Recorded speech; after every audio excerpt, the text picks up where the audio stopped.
Hello. Welcome, everybody. Hi. Hi, all 1, 2, 3, 4, 5, 6, 7, 8, 9, 10, 11, 12, 13. Hi, 14 of you and the internet. Nice to see all y'all today. My name is Hudson Jameson. I'm going to be talking about the cat herders. The cats in this slide are not actually affiliated with the cat herders in any way, shape, or form, but they are my personal cats, except for my wife, who is not a cat. There's some information about me if you're curious. I worked at a bank. Now I work for the Ethereum Foundation, and I've been involved in blockchain for a while. Okay, so the cat herders are a group of independent developers who are coming in to kind of provide the needed order to the chaos surrounding the Ethereum ecosystem, project management, and things like that. So what we do is we have a group of people in like a Telegram channel and a Gitter channel, and we have meetings where we decide what kind of things need to happen in the ecosystem from a project management perspective. A lot of that has to do with the core developer meetings that are popular for people to look in on what's happening in ETH 1.0 and ETH 1.x. Here's an extensive list of what we want to do. We're really, what's the word? We're ambitious. That's a good word, thank you. Because we were not doing all of this yet. Lane, how long ago did we start? 2 months? We started 2 months ago, so in no way in hell we're doing all this yet, but this is what we want to do.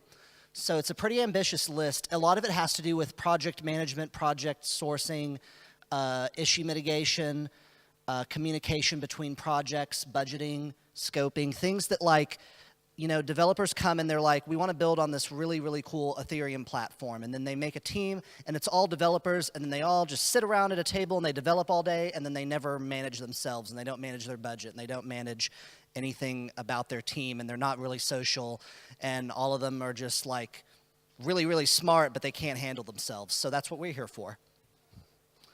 Little blunt, but yeah. All right, so here's what we're currently doing in the first 2 months.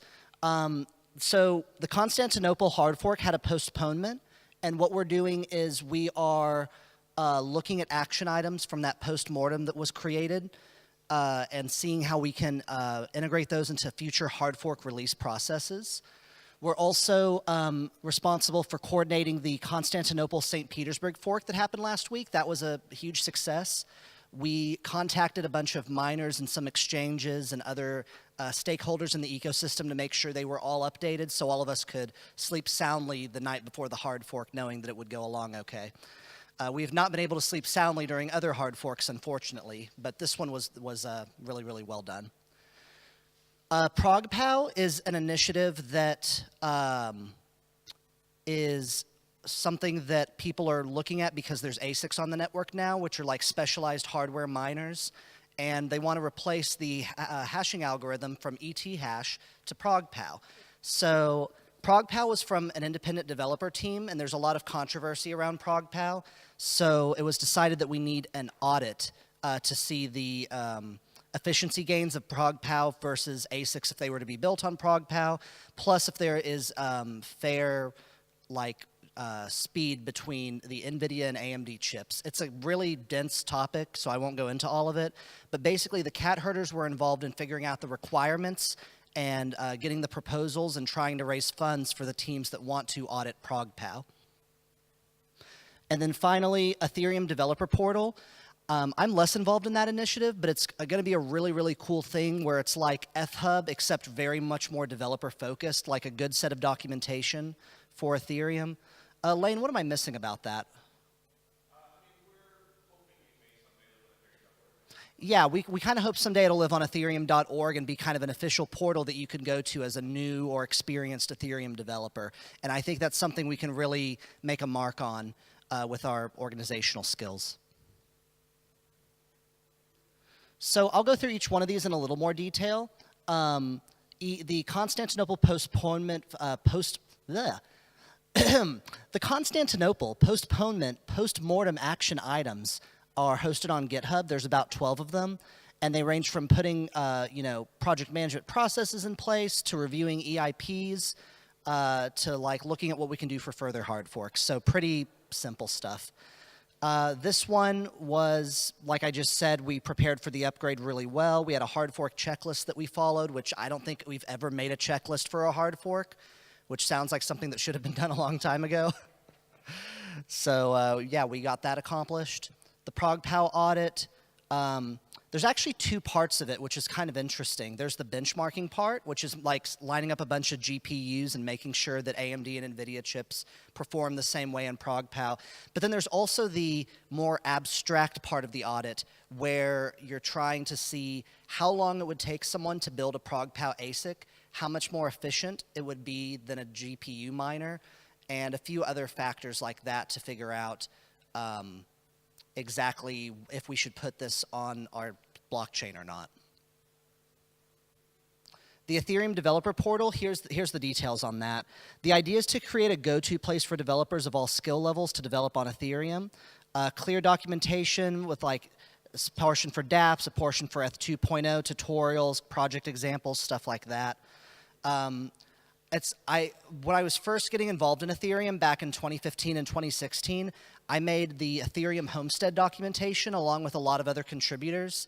And that still lives online, although it is very outdated. But I like this because it really brings me back to that grassroots effort of us creating documentation like from a community-based perspective and not just hiring like a big firm to do it. So other tasks we're doing, we are like implementing PM tools and resources first within our own group and then suggesting them to other teams and other projects. We are preparing processes and roadmaps for the hard fork. We have a group of hard fork release managers now. 2 of them are lucky enough to be sitting in the audience today.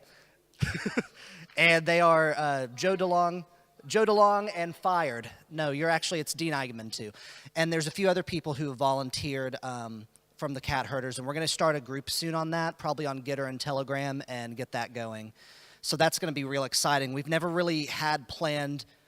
had hard forks that have been so well planned we've gotten any kind of accolades for it. So I want hard forks that like other crypto communities can say like, you guys did a really awesome job, instead of why is this delayed for the 5th time? EIP management and monitoring, we're still in the early processes of that, but we definitely want like an EIP editor, more EIP editors. We want people who can review EIPs. This is something the cat herders might fit into, but it's going to take some time. And especially rewriting EIP1. EIP1 is the basis of how all other EIPs are written, and it's very not clear right now how some EIPs get processed. And it's not because EIP1's a bad document necessarily, it's just outdated for what we've come to develop and all the nuances we have in the Ethereum ecosystem today. And I'll check my time. All right. So join in on the conversation. We have a Gitter channel. We have our website. We also, wow, that is a long URL for the Gitter. Just look us up on Google and go to the website, and we have a link to Gitter on there. And then every week we have a newsletter and blog post on the latest on the Ethereum cat herders. Thank you very much, and I'll have time for a couple questions. If anyone has any, we have microphones, and we'll bring them to you.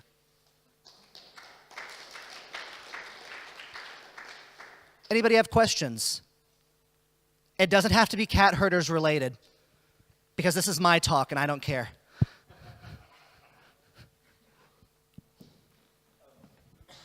Oh wait, but the microphone. Who would you say, is it working? Okay, it's for the live stream. Who would you say of the release coordinators is like the most handsome? The most handsome release coordinator? Yeah. Wow, all right. It's okay. So when you're looking at like doing a hard fork, looks and like aesthetics are the most important part of a hard fork. It's like that alone pretty much makes up most of the processes itself and why we haven't been that good in the past.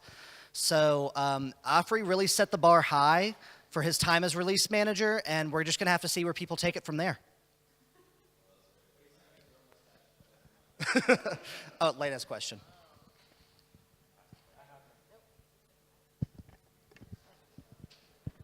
Do you want a troll question or a serious question? Serious question, then troll question. Okay. We'll finish on the troll question. Good. Serious question is, there was a long list of things that we hope to do, very ambitious list of things. what are kind of the one or two like more concrete things that come to your mind that we should work on next for the cat The one or herders? two more concrete things. So the 4 items listed there are definitely the concrete things. So the Prague POW audit, but I mean, that's going to be over eventually, or it's going to be on its way, and we need to do other things. Hopefully. Hopefully. Yeah, if we can get funding. Yeah, for some reason, money's scarce right now. I don't know. I don't follow the markets or anything, but something's weird. Anyways, so yeah, the things that we need to focus on are probably the documentation stuff. I think that's very understated. I don't see good documentation out there, or it's in very disparate places. So I'd say that's the number one thing to focus on. And then on to the troll question from Lane. No, that's from Dean. Oh, it's from Dean. You always have a troll question, Dean. I don't have a question. Oh, you have one there? If you have a serious question, go ahead. Oh, you were scratching your nose? Okay, go ahead. What are your thoughts on Lane disappearing during one of Ethereum's most wild-ride Twitter and Reddit weeks? Yes. So one of the more prolific figures in the EWASM team, Lane Reddig, went on some kind of 10-day retreat during, it was a cult, 10-day cult retreat during the hard fork to meditate or something. I don't understand it. I don't sleep or stop thinking, so I don't understand. But yeah, so we should get on to him for that. Everyone bug him on Twitter. And with that, I will end my talk. Thank you all so much for coming. And thank you to the internet for watching.